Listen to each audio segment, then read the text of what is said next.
In what was supposed to be a great event, what we got was a ref show. What a joke.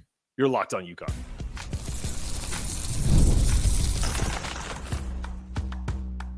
You are Locked On UConn, your daily podcast on the UConn Huskies, part of the Locked On Podcast Network, your team every day.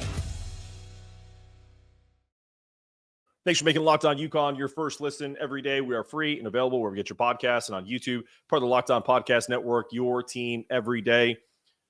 Like we've told you before, we give 10% of our revenue to Husky Ticket Project. We also donate to Bleeding Blue for Good.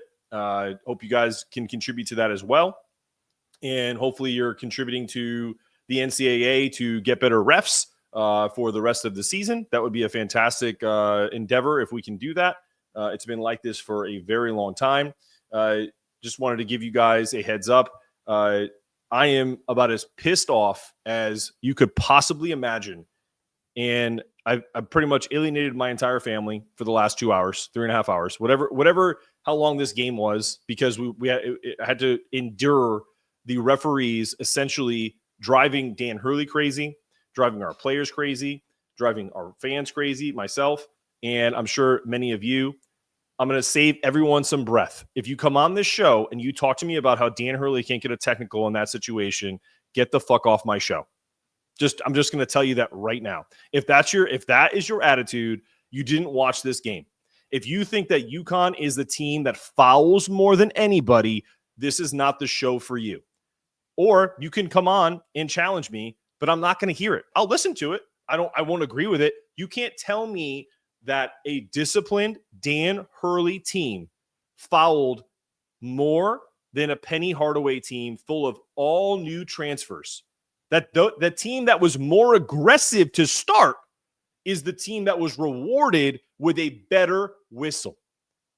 Now, you can give me another argument that said you got to adjust, and I 100% agree with you because that's what we're going to talk about. The UConn team that started didn't adjust to the whistle that was given to them. It's kind of hard to get into a rhythm when you're constantly thinking, if I even breathe on someone, I'm going to get a foul. Okay? That's the premise number one. Before we bring in Dan, who is our co-host on Tuesdays and Thursdays, to come on live, just want to read a couple stats for you. The only stat that Memphis beat us in this game was field goal percentage and free throw disparity. We shot a better free throw percentage. If we had the same whistle, we win that game by 10 points. Memphis shot 40 free throws in this game. 40 to our 24. Made 29. We made 19. They shot 54% from the floor. Shot it great. Great job by the Tigers. UConn was a 50% from the floor. We shot it. They shot better from three-point range. 22 of 22. 12 of 22. UConn was 14 of 30. Not bad. We actually made more threes. We out-rebounded them. We out-assisted them. We out-turnovered them. We had less turnovers. One more steal, one more block. Do I need to go on? So when someone sits there and tells you, like whether it's Jay Billis or Seth Greenberg or one of these guys that are on ESPN that are saying, oh man, Memphis really imposed their will. Do you think they had some help? Do you think the three guys in the zebra outfits that are more ridiculous than the shirt that I'm fucking wearing right now help them out? Because I certainly do. Let's bring in Dan. He went dark on me. Let's see if I may have scared him away with my rant. What's up, dude? You still with us? Oh, there you are. Sorry about that. I dropped out for a second. All right, you're on. I can't see you, but they can hear you. There you go. Man, where do I begin? Nice opener. Yeah, I'm seething as well.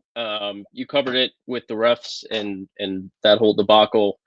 I'll try to hit it from another angle. The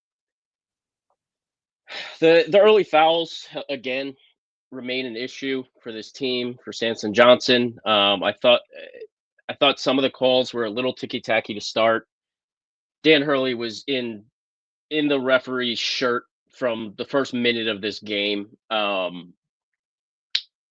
I thought they might have done him a favor early by giving that early tech to the bench.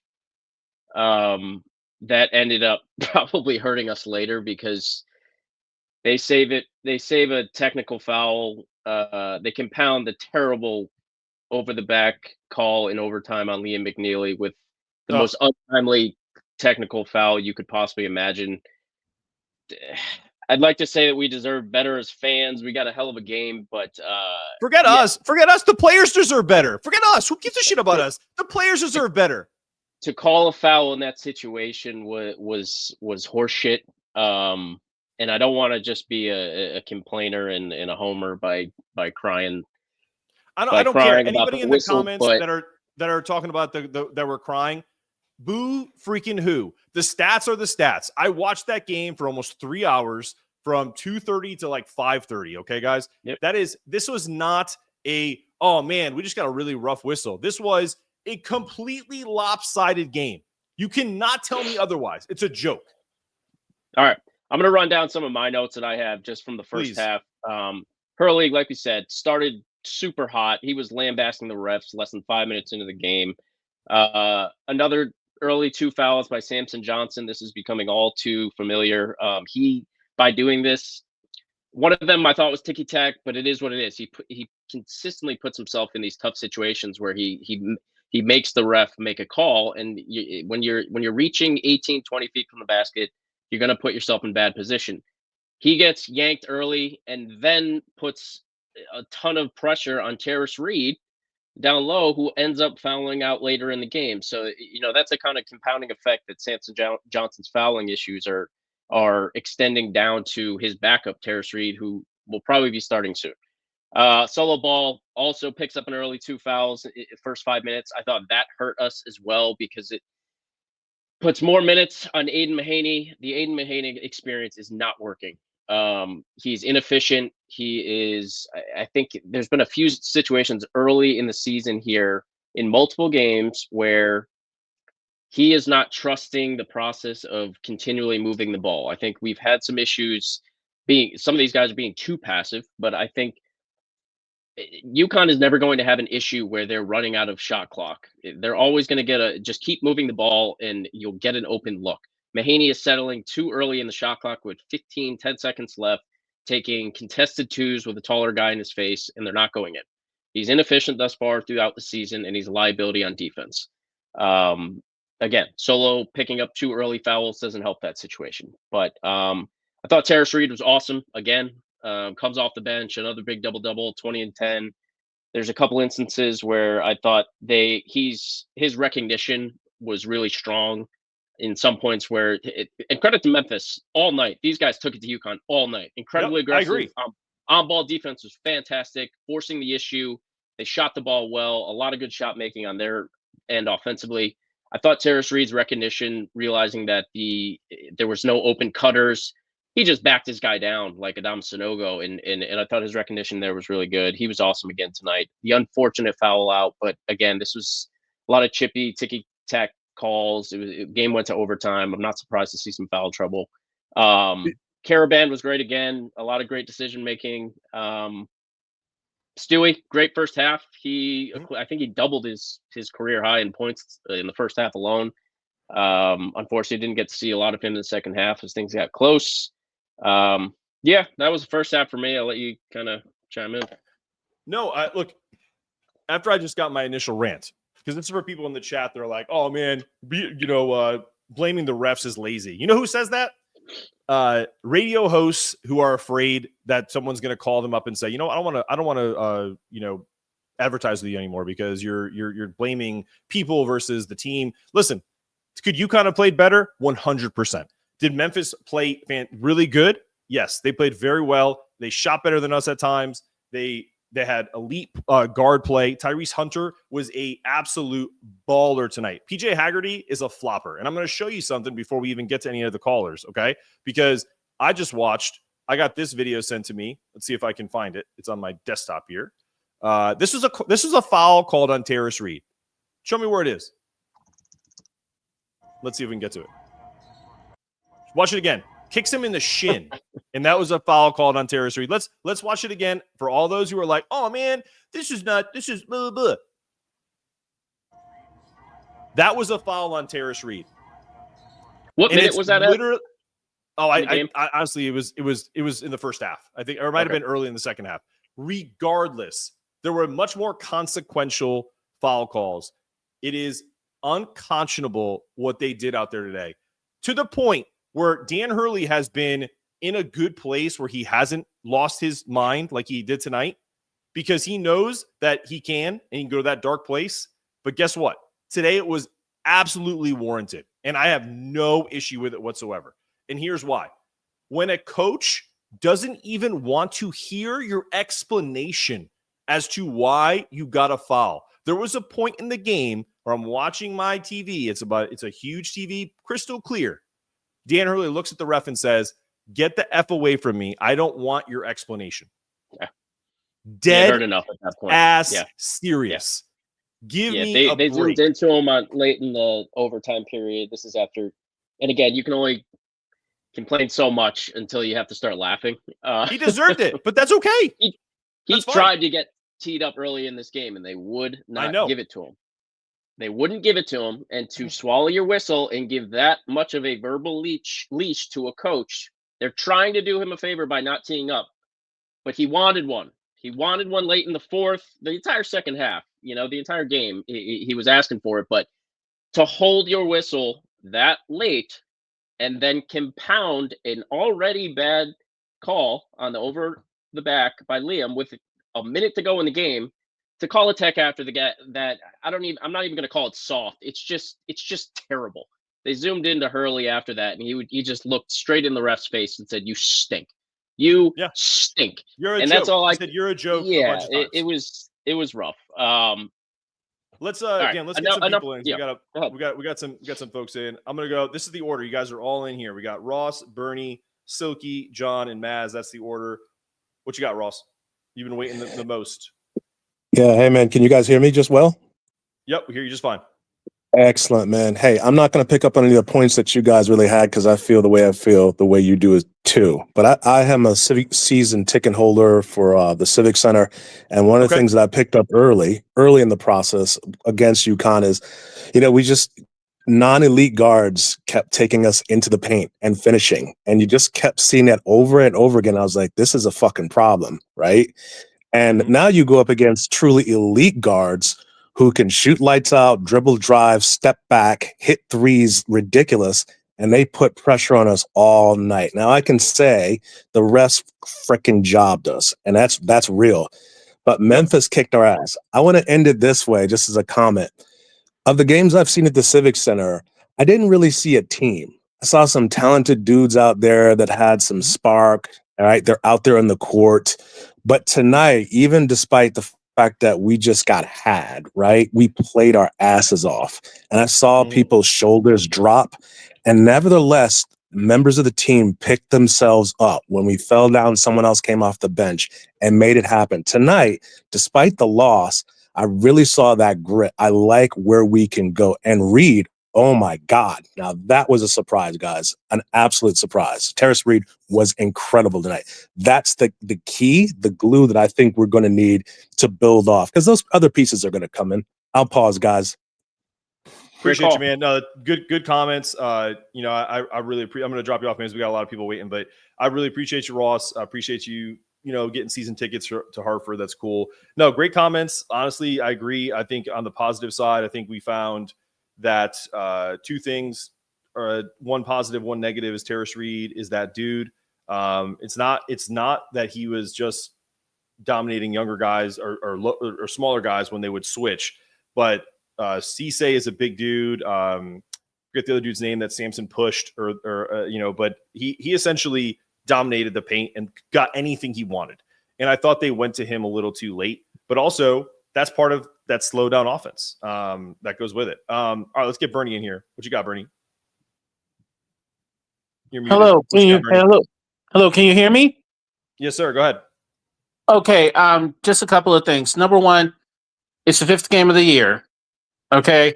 If it was like Elite 8, Final Four, national championship, I would be pulling what little hair I have left on my head, and I'm bald. Okay, number one. Number too. two. Yeah. Number two. I totally agree. I mean, I get nervous when UConn plays. Okay. So when I went online, I go to NCAA.com and I'm watching and I'm looking at the fouls and I'm like, why is UConn getting called for like 30 fouls and Memphis is getting called for 14 fouls? I mean, the officiating was the most ridiculous thing I've ever seen in my entire life. And I've seen a lot of college basketball. I've been a UConn fan for over 40 years, and I have seen some really bad officiating. But tonight was horrible. I thought James Breeding was on the court. That's how bad it was. No, it was worse than James. Okay, number three. If Samson Johnson is in that starting lineup tomorrow, then why bother having him play any game? I mean, getting a foul call like the first minute of the first half, and then getting another foul call not even 4 minutes into the first half. I mean, he's just not getting it. Reed gets it. I think in the next game, Reed needs to be in that starting line because he can do so much. He can rebound. He can make shots. He can make free throws. He can do so much more. If Johnson wants to be that starter, then he needs to step up his game. There's no Klingon. There's no Sonogo. He had his chance. He had his chance. For 5 games, he's had his chance. And every single game, he cannot stop fouling. He scored 2 points tonight. 2 points, and then he made that ridiculous. Bernie, I don't even. I know, and you know what? I think that's frustration. I'm not saying I'm not excusing it, and I don't care if he scores 0 points. Look at Donovan Klingon in the NBA; it's 0 points and 19 rebounds. I could give a rip if Samson Johnson scores 0 points per game all year. He just has to affect winning, and he does not do that right now. So your point is 100% true. But I don't care about his points per game. I never thought he was going to be a 13, 14, or 8-point scorer. Even that. What we were looking for is a little bit of a leap. He was averaging like 4 or 5 points a game last year. Is to like maybe get to 6 or 7 just to kind of create a little more. And right now he's shell-shocked. I understand why. Dan has talked about the guards aren't really helping him out as much on the on lob plays, but that's a whole other story. One more thing. Can I say one more thing? Go ahead. One last thing. Okay. Now, since they lost, they're either going to play Colorado or Michigan State. Now, if they win their next 2 games, they go 2-1. Do you think that they're going to drop far down the AP poll? Because right now they're number 2. Do you think the people are going to say, "Oh, UConn's not worthy of being the number 2 best team in the country"? I believe they're still a top 10 team. Your thoughts, and thank you very much for the time. We have to wait for the tournament to end first. We don't know if they win the next game. That's going to be a different conversation as if they lose. So let's watch the rest of the Maui play out, and we'll assess that from there. Point though, if they finish 2-1 in the tournament, they're still going to drop because I don't know if they'll drop out of the top 10. But I definitely think these people are enjoying the UConn loss right now, without a doubt. And so AP voters are going to use every excuse to drop our team as far as they can. You got anything else, Dan, before we get another guy in here? Yeah, I just want to talk about the guard play. It's we've already talked about the glaring issues about the size of our guards on offense. They can't find the lob play. They're having difficulty getting open shots. They're shooting contested jumpers, uncharacteristic of the last few years. And that's just going to be an issue all year long. They need to figure out a solve for it. Like I said, I don't think the Aiden Mahaney experience is working right now. We need to see more minutes from solo ball, obviously. But I think it was something wrong with Ahmad Noel's hand today. I saw it in wrap, but he didn't get any burn today. I don't know. He didn't get any run. I was wondering about that. Might have happened to his hand. He was wrapped up. I saw some tweets before the game, but I'm ready to move Mahaney down the depth chart for more Ahmad Noel minutes. He's ready. I got my cat hanging in the background. I apologize, but I'm so upset. The problem here's another issue with the size of the guards. It's less on offense. It's on defense. Tonight's guards for Memphis, they are 6'0" and 6'3", and they're shooting over our guards. That's an issue. 7 or 8 less assists for Memphis tonight, that's because their guards were taking spot-up three-pointers and they were hitting them. Again, a team shooting 55% from three is not going to be a thing all year long, but it's something to keep a lookout. Agreed. All right, Silky, come on in. What's up? Can you guys hear me? Yep. Yes, sir. Yeah, backing off that last guy with the Terrace to Johnson scenario. I mean, even Johnson trying to get rebounds every time he looks discombobulated out there. That's the best word I could use right now. He just looks discombobulated, looks lost. I mean, offensive and defensive rebounds. Like Reed easily gets offensive and defensive rebounds because of the size differential. I think it's the weight. I don't think Johnson's ever had that. He says he's gained weight, but even looking at the centers against Memphis, it looks like he just gets bodied every time down there. And Reed, I don't see it either. I just with Reed, I see more of a one-on-one. It's easier for them to do one-on-one, not to help Samson when he's down there in the post. I just Terrace has got to start next game. I got to see it. I got to see him start. I think he could go off for 20 and 10 every night if he gets the minutes. Agreed. Samson's issues fouling. Yeah, let me just get this comment off and I'll let you go. Samson's issues fouling is more than just pesky hands at 20 feet from the rim. Every single time, he's got to have better spatial awareness and know where he is on the court. He's jumping into guys. He's 6'10". He can jump out of the gym for his size. Just jump. This is something that Klingon was so good at that he could take note of. Just use your size. Just stay vertical. Jump up straight. Do not jump into the guy. You don't need to do that. He's got a guy under the basket going for a layup, and he's forcing the guy out of bounds. That's an easy call for the refs.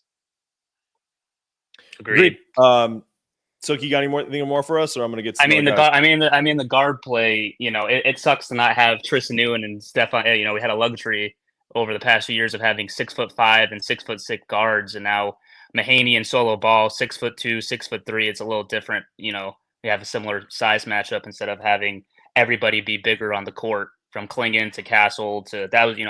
I had the size advantage 1 through 5. Don't have that this year. Got to figure out a way to stop it. Yep, I agree. I also think I'm going to drop you off, man. Appreciate you jumping on. I would say before we get to the next caller, because I'm going to need to do just a quick ad here in a second. But what I would say about the guards, though, is how clutch was Solo Ball tonight? I need more as many Solo Ball minutes as I can get. Yeah, can we just also note that? Right. Can we just also note that as even though he's not 6'5" or 6'6", like some of the guys that we have coming in or the guys we've had in the past, we can keep talking about it, guys, but like no disrespect, but like these are our guys now. Like these are our dudes. And even if you go to Ahmad Noel, he's shorter. He's 6 foot. So if you noticed down the stretch, the guys that Hurley trusted were Haas at the point and then wings, and then he threw in Solo, obviously, for the big three and other shots. How big was Liam McNeely on those 2 threes to kind of cut what was a 9-point lead to 5? Or I'm sorry, not a 9-point lead to, I think, 4 points on a 6-point quick swing, 6-0 run from him with like one of the longest threes I think I've ever seen anyone take outside of Alex Caravan. So as I'm watching Big Larry on X over here, because he's there, he was asking about how bad was it? It was was it as bad in the gym as it was on TV, and everyone's saying it's worse. Look, the thought process here is we're going to be fine, and there's nothing to freak out about other than listen. If this game was called just like a typical Big East game where like UConn got a shitty whistle and Providence got a shitty whistle. Remember that game last year that took about 12 hours? We all watched it against Providence, and it was in stores at Gamble, and it was brutal. And Donnie Marshall and Tim Brando talked about how beautiful it was. Remember that game? And all of us said, man, what a brutal game for both sides.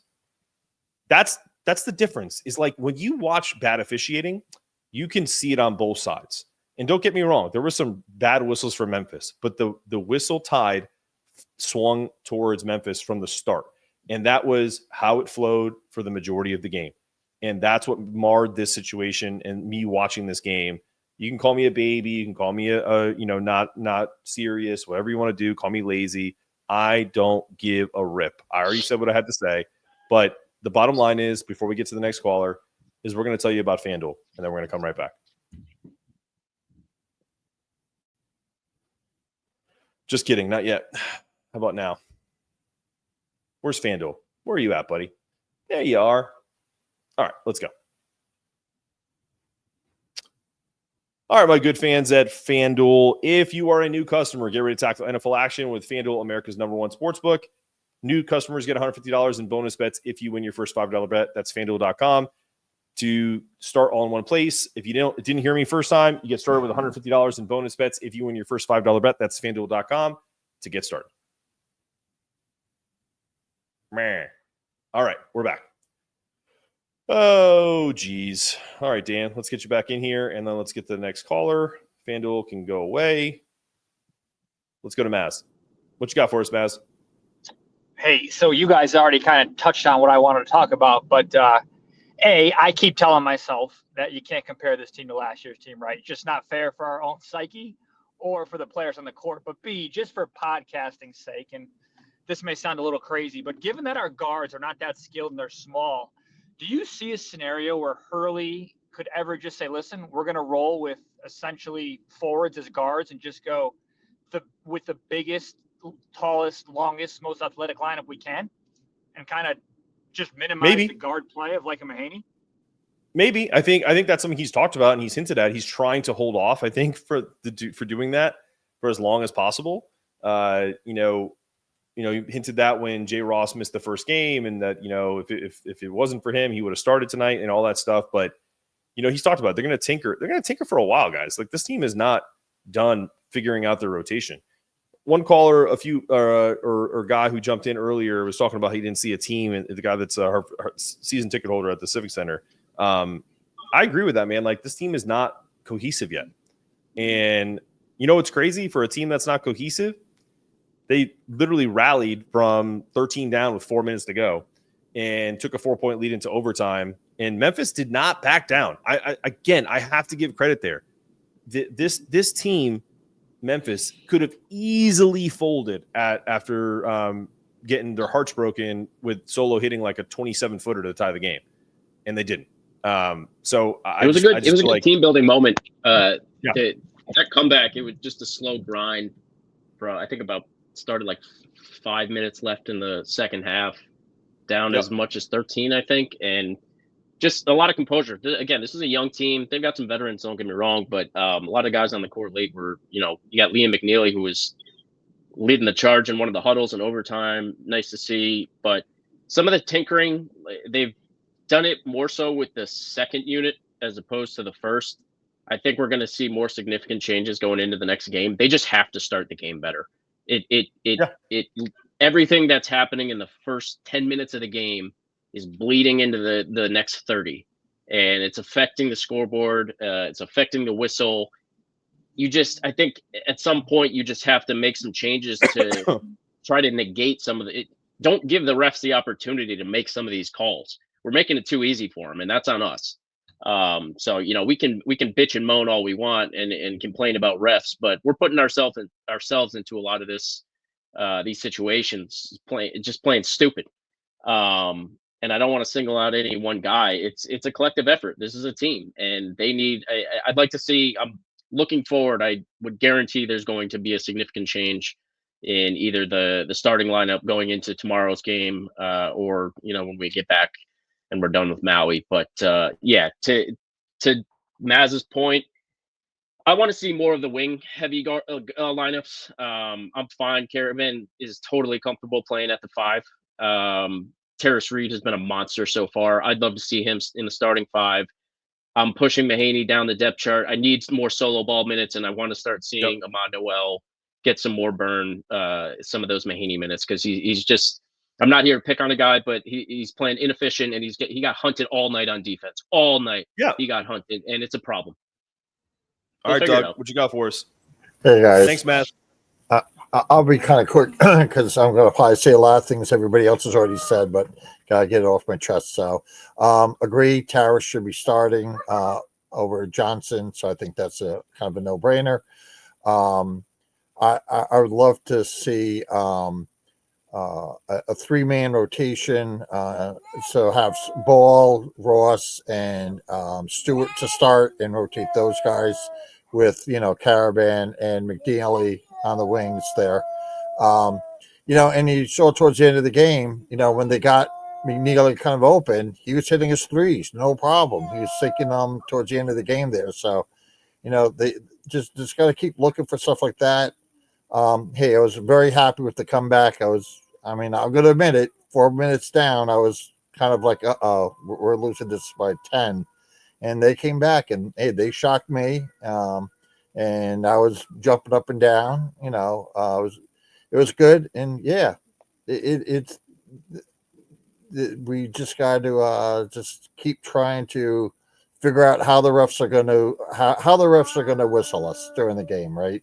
I agree with you. What I usually say is, if you know what you're going into, at least you can adjust to it. So if we know the refs are going to call the game this way, and we already have a 5-game history of what they're going to do, then, it sucks that we have to adjust to them, but maybe that's what it's going to take. So you can call it that, but yeah, thanks for calling in. We appreciate it. Those are all good points. Thanks, Doug. The thing about adjusting the refs, you can go back to the film room and look at what caused the whistles tonight, but you've got to lock in more on that as a team than you do worrying about when you can't be anticipating foul calls. You need to take a deep, hard look, go look at the game film and figure out what positions and situations you're putting yourselves in when the refs are making these calls. And we've got to work more on that.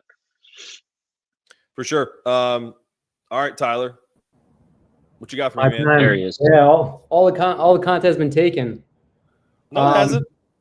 Nah, you got something. You always bring the good points. Let's hear Tyler, it. how do you feel about you always have a good take. How about I'm going to be the conspiracy theorist. I'm going to give you the Dan Hurley conspiracy that, in the media, nobody wants us to win a third title in a row. No one wants us to get to that point, that the target on our backs is larger than ever. And also, Dan Hurley is not exactly he's not Mr. Congeniality when it comes to the officials. So I feel like we get a bad whistle largely because of him. Just to be honest. Yeah. No, I mean, it's a flashback to 2 years ago. Yeah, in general, I just hate the way college basketball is refereed. I much prefer watching college basketball in the NBA. But the ticky-tack shit is dumb. Like, you got to let guys play. 5 fouls is dumb. They should have 6 fouls. I mean, I can go on.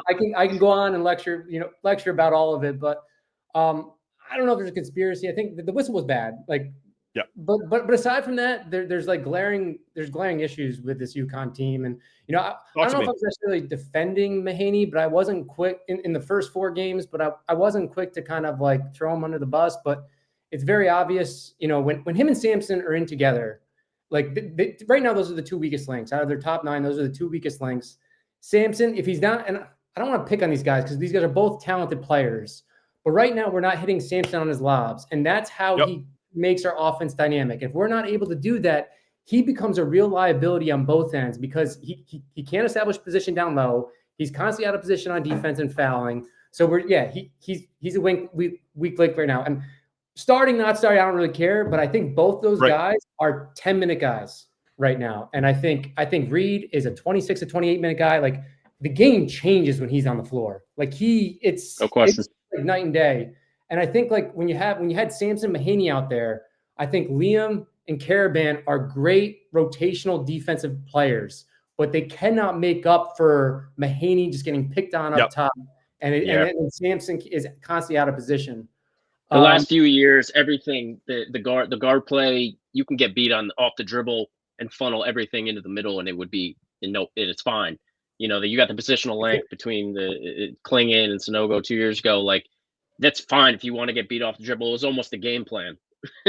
Funnel everything to the middle. It's just a black hole with Donovan Klingon down there negating shots. Right now, if you get beat off the dribble, that's bad enough. But now you're funneling into our starter who's just jumping into guys. So it's a problem. I think they'll address it maybe as soon as tomorrow, but we'll see. I think, and I don't know if that. The guy came on and said, I think we're going to see a lot more solo ball, a lot more Liam McNeely, a lot more Jaden Ross operating up top. Because this offense does not need a traditional point guard. So I think Noel will be good, but I don't know if he necessarily go to the freshman yet. I think solo ball, to your point about having a traditional point guard, DR is enough. I think he's been a little passive to me. I'd like to see him kind of just pull the trigger more. But I think to your point about not needing a traditional point guard, I think solo ball is as much of a traditional point guard as you need. Like he's bringing a ton of athleticism. I want to see some spark on offense, some playmaking. He's flying off screens. He can get his shot off at any point in time because of his athleticism, it seems. So I agree with you. I'd love to see a more wing heavy lineup with some more size. Yeah, and I think you may end up seeing it, but the only thing I don't want to see is I don't want to take away Solo's ability to create shots off of screens like he did to tie the game, because we can't find an on-ball point guard, whether Haas or Mahaney or Ahmad, to kind of run the show.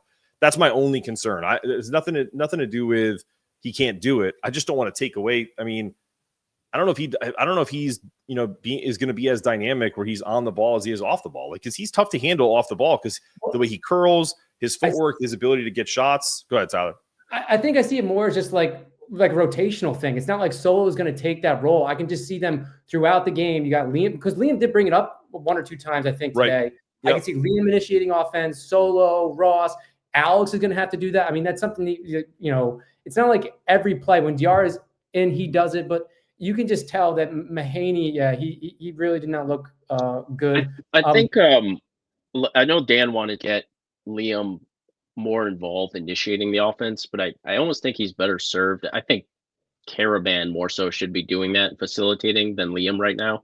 He's a freshman and he's totally capable of handling the ball, putting it on the deck and dishing. But as a freshman, I think Liam McNeely's right now is better served kind of playing off ball, more catch and shoot situations, but we'll see how it plays out. But yeah, Mark, to your point, Solo right now is just so strong coming off of screens and playing more of a shooting guard, scoring guard role than he is. I think he can play a traditional point guard role, but we'll see how it shakes out. I just think what's going on right now was not working, and I just see much more of a committee approach. But I think trial and error. I think this was the last game where they're going to kind of play with that lineup, and I think you'll see some changes. We'll see. And I think the one thing I'll add before I take up too much time, like the one positive thing is they did. You're on mute, bro. Don't worry. I gave them up for dead when they were down. I think they were down 12. I was like, this game is over, and they came back. They showed a lot of resolve. Exactly, and that was also build off of that. And regarding the foul, I almost kind of felt like towards the end of the game, Hurley didn't give a shit about the result of the game. Almost like it seemed like he was so pissed off, like he didn't care about the result. It was more of like it was like a statement thing almost. Like he was like Great not gonna, because I think he almost didn't want his team to hang their head low if they lost. So he wanted a reason for them to took the blame on him a little bit. Exactly. I thought he ran a little too hot. He wanted to fall on the axe. He was asking for it. This is not the first time we've seen that happen from Hurley. It's not going to be the last. No doubt. But I think they showed some resolve, and he got what he saw what he wanted from this team down the stretch. And you're going to build more character in a loss than you are a win. So I'm okay. They're going to need a few of these to figure some shit out, but we'll see. For sure. One last thing. Why did Stewart? He was playing so well that he didn't get much minutes in the second half. I thought that was weird. Like he played like a brief. He only got 16 minutes in that game. So he made a stamp in the first half. I think they were trying to get back to I think what I saw is that listen. I don't know. This is one of those things where I wish we had a direct pipeline to Dan Hurley and ask him that question. But I think what he saw was essentially just wanting this is going to sound weird because I think Jay Stu is a good defender, but I think he wanted some more defense to try to get back in the game. And I don't know, man. I don't know. I'm sure someone's going to ask that question. I don't. Yeah, he made like, he's been like the ninth guy, fourth guy off the bench, whatever, but he made plays like just attacking the hoop, just getting open for guys to make layups. Yeah. It was a great game by him. I'm glad he had a good performance. I think you might see that might be an adjustment that they make it going forward, less defensive minded, because we're getting gashed a little bit by smaller rosters. We might see more offensive geared lineups than defensive. So we'll see. Yeah. Something to look for. Thanks, guys. All right, brother. Take care. All right, John. I'm going to unmute you and get you in the 3 host. What's up, man? What you got? Oh, you're not unmuted. Hang on. Now go. How's it going, guys? Thanks for having me on. No problem. Hey, so yeah, a lot of echoing what you guys have said and other people have said already, but we had a weak schedule coming into this game, so I don't know if that affected us at all. But Memphis is probably better than they're not ranked, not top 25. So I mean, I think they're a better team than a lot of people expect. And they're top 35 in KenPom, so yeah, ratings wise, they're up there. They're not schlubs.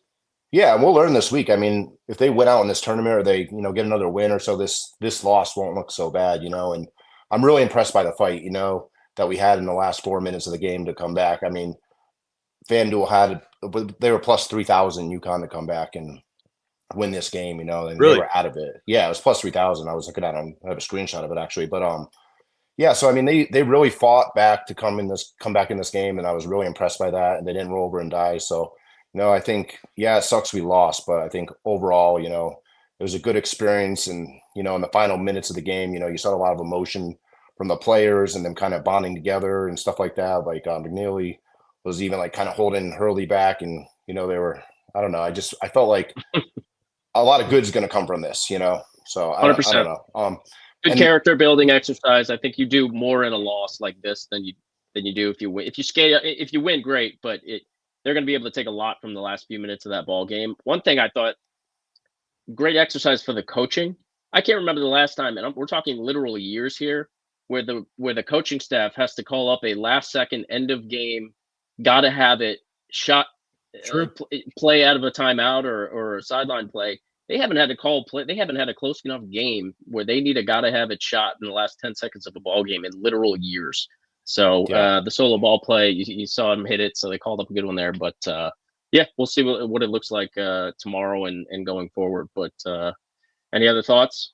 Yeah, I mean, that was just to kind of reiterate. That was like one of the best UConn comebacks I've ever seen, going back to the 04 Duke Final Four game, down 7 with a couple minutes left. But what was I going to say? I mean, let's not, this is college basketball. Let's not forget last year we lost to Creighton by 20 points, right before the end of the season, stuff like that. We perform much better tonight. Obviously, maybe they're not as good as Creighton, and obviously we're not as good as last year yet. And who knows, we will be, whatever. But it's not over yet. I'd rather have it happen early than late. Totally. All these teams in the country are still learning who they are. So Absolutely. you can take what you want from it, whether it's early in the season, midway through conference play. But I'm not mad at a loss like this. They played tough down the stretch. It's not like they got beat by 20 and showed laziness on defense. They've got to fix and clean some things up. But all in all, it's a fun basketball game, and I think we liked what we saw down the stretch from those guys clawing back. Totally. We'll see who we really are here in the next 3 weeks. We got, for sure, 4 out of 5 games are really tough coming up, besides, I think, Maryland, Eastern Shore, but the rest of them are real tough games. So I'm excited, hopefully. I just want to say one more thing. Like, coming into the season, I was worried about Terrace Reed. Like, I saw a lot of things about him maybe not being the best player coming in and stuff like that. And I'm super impressed by Terrace Reed, and he's been a monster for us. And I think that his talent is as advertised, and thank God we went and got him in the portal, because we're gonna need him all season long. Iron sharpens iron these next few weeks with some premier competition. We're gonna get our money's worth, and this team is going to be molded into what it's going to be the back half of the year in these next 2-3 weeks, like you said. Oh yeah. All right. Thanks for having me on, John. guys. No problem, man. All right, guys. Look, I'm gonna go do my last ad, and then we're done, because I need to go not yell and scream, and my parents will not leave our house and not have Thanksgiving with us. So I'll be rage tweeting for the next few hours, so you can find me on Twitter. You can rage tweet with Dan. I'm gonna turn my phone off tonight and spend some time with some family. I'll watch I don't even think I'm going to be able to do the live reaction show for the women tonight, because if I do, I may end up getting a divorce. So if you're waiting for that later, I apologize. But I'm sorry. Family comes I'll be first. watching. I'll be tweeting from the Locked On account. I think we're back tomorrow at 3:30 Eastern time. We'll see who we're playing shortly. So stay locked on. All right, guys. I'm gonna have Dan jump out. Appreciate you, Dan. Love you, man. Let me do my last ad, and then I'm gonna say sayonara.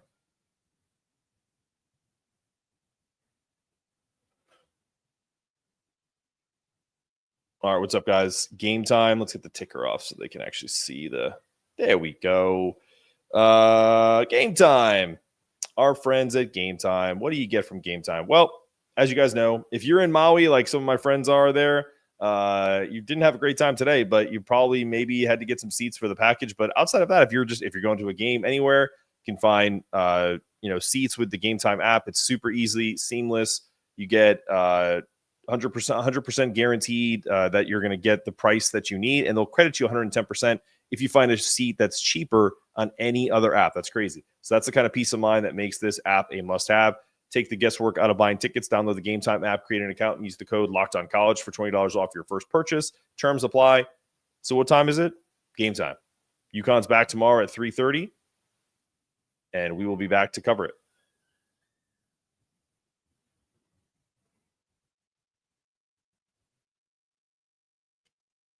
All right, y'all. This has been another episode of Locked On UConn. This is the first loss this podcast has had to cover on the men's side since its existence. Monday, November 25th will go down in infamy. I'm sure we'll have a few more this year. Not too concerned about it. The team will be fine. And just make sure you stay locked on, stay connected, make sure those toughness meters always rise. And as always, go Huskies.